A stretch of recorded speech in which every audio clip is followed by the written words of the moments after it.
Welcome to another story made by Oracle 1. The Mirror in the Attic.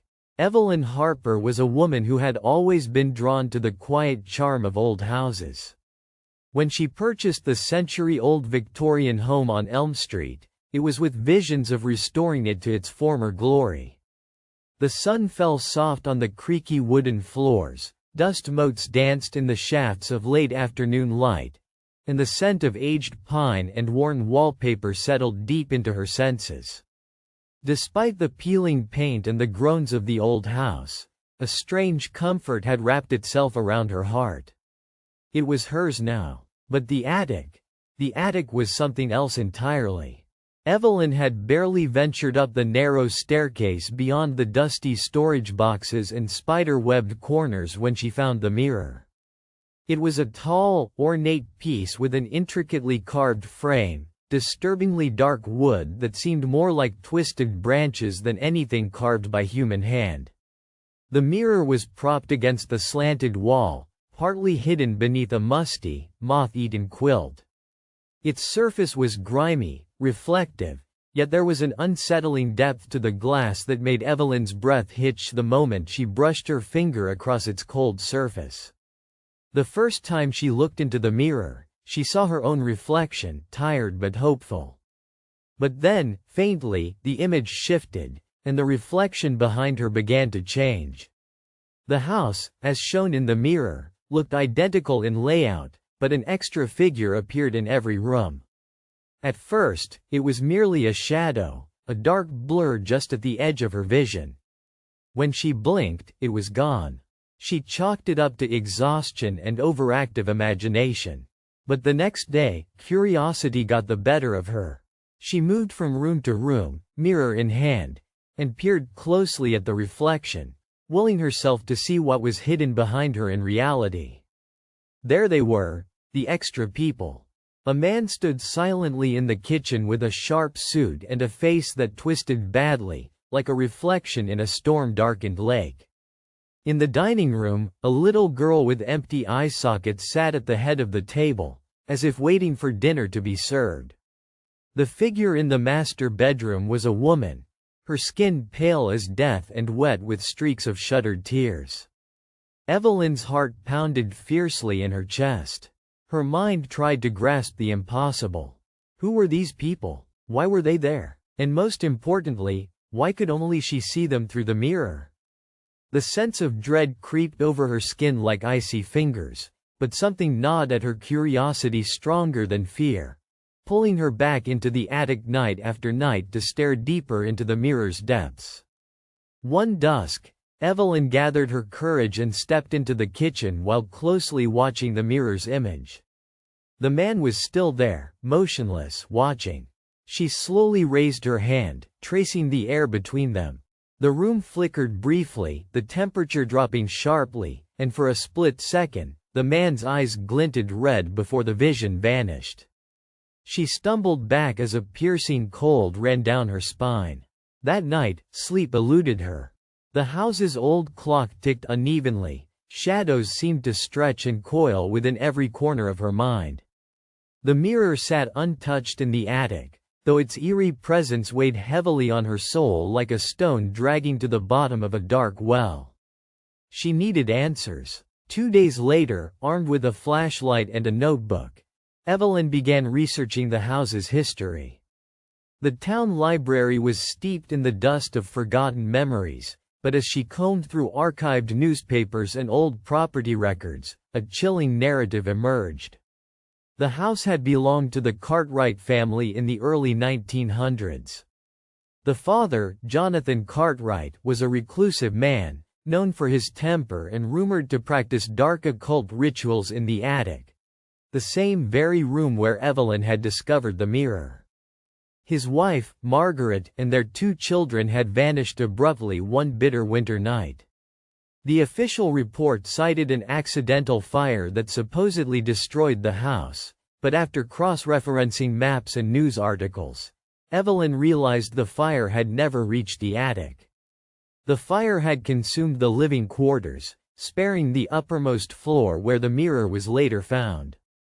A shiver chased down Evelyn's spine as she stared at a faded photograph of the Cartwright family standing proudly in front of their home. Jonathan's stern countenance was unsettling, but it was the faces behind him that matched the shadowy figures in the mirror. The woman's pale face, the little girl's hollow eyes, the man who looked like a specter frozen in time. Could it be, Evelyn wondered, that the mirror was not just a reflection, but a trap window into a spectral dimension, a limbo where these souls were imprisoned? That night, she resolved to confront the mirror again. Returning to the attic with a measured heart, she cleaned the glass meticulously and placed a small candle nearby. Once lit, the flickering flame cast trembling shadows on the ceiling. With a deep breath, she stared into the mirror's surface. The house appeared with crystal clarity, except each room was occupied by the restless spirits. The man in the kitchen, the little girl in the dining room, the pale woman in the bedroom, and there, at the very edge of the frame, a new face. Jonathan Cartwright himself. Suddenly, the mirror's surface rippled like a disturbed pond. Evelyn blinked, and the reflection changed. Instead of a static tableau, the figures began moving. The woman's tears streamed like rivers down her translucent cheeks. The little girl reached out a trembling hand, pressing her ghostly palm against the cold glass. Jonathan's face twisted into an expression of fury and sadness. Then, horrifyingly, his lips parted, and a voice echoed in the attic's shadows, whispering, "Free us." Evelyn's skin prickled with terror and resolve. She knew then that these were not just reflections, these were souls trapped, crying for release from a curse bound by the mirror itself. The next morning, Evelyn thought to call a paranormal expert but doubted anyone else could understand the cold grip of what she had seen. Instead, she dug deeper into the occult records of Jonathan Cartwright. She found lists of rituals, incantations, and warnings. The attic mirror was a vessel, a prison for those he had bound in death to ensure his own immortality. Jonathan had consumed the lives of his family one by one, chaining their spirits to the mirror to fuel his dark power. But the curse had backfired. The mirror remained, gathering souls of anyone who gazed into its depths, dooming them to eternal entrapment alongside the family.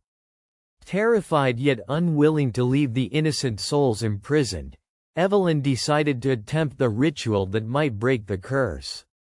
That night, she gathered candles, salt, and old tomes she had found describing the release rites. The attic was cold, the air thick with despair and whispering voices from the mirror's depths. She circled the mirror with salt, intoning the words from the fragile pages. The figures inside the glass became agitated, their forms flickering wildly, reaching out as if they could drown in their own spectral longing. The mirror's surface began to steam, and a low hum filled the attic, vibrating against her bones. Suddenly, a scream shattered the silence, Jonathan's wrathful voice booming like thunder, furious that his prison was threatened. Evelyn's heart hammered, and the shadows around her twisted into nightmarish forms, clawing at her sanity.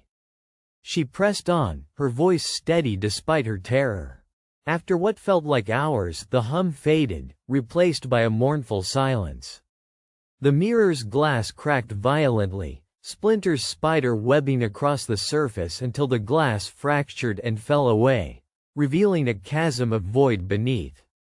One by one the figures flickered, Jonathan's angry face dissolving into nothingness, the woman's hollow eyes finally blinking with relief, the little girl's ghostly hand brushing Evelyn's own before vanishing like dawn fog. The house seemed to breathe again, the oppressive aura lifting as if a dark storm was passing on a distant horizon. Evelyn collapsed onto the floor, tears streaming freely down her cheeks. The attic, once a chamber of dread, was now empty, silent, free. Over the following days, Evelyn cleaned the attic carefully, placing the shattered pieces of the mirror in a locked box she vowed never to open again. The house finally felt warm, vibrant, full of life once more. But late at night, when the wind whispered through the cracks and the moon cast eerie shapes, Evelyn sometimes thought she heard faint murmurs, a soft thank you brushing the edges of her consciousness. She no longer feared the shadows but respected the fragile veil that separated the living from those lost between worlds. The mirror in the attic was destroyed, but the memory of the trapped souls remained, a solemn reminder that some reflections are haunted not just by images, but by the echoes of cursed lives that demand to be freed. For more stories, like and subscribe.